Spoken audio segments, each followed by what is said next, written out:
Hello the futures of Odisha जय जगन्नाथ पिला माने तुम समस्त को काली मैथ पाई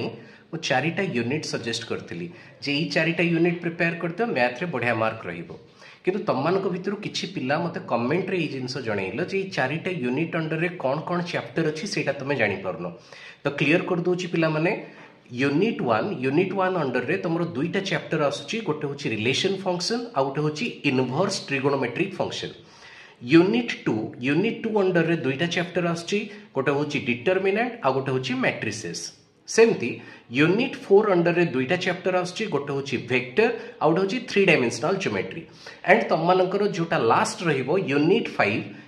5 अंडर रे आसुछि तमरो लिनियर प्रोग्रामिंग एंड पिला माने एई चारिटा यूनिट बहुत भलो मार्क देई परिबो केना प्राय चारिटा यूनिट रो 96 मार्क पाखापाखी क्वेश्चन तमरो बोर्ड एग्जाम रे आसीबो तो निहाती 96 मार्क रु जड़ा आराम से 70 प्लस तो स्कोर करि परिबो सेथि पई ई चारटा यूनिट बहुत भल से प्रिपेयर कर दियो देन तमे अदर यूनिट एडी की जाई परिबो थैंक यू सो मच।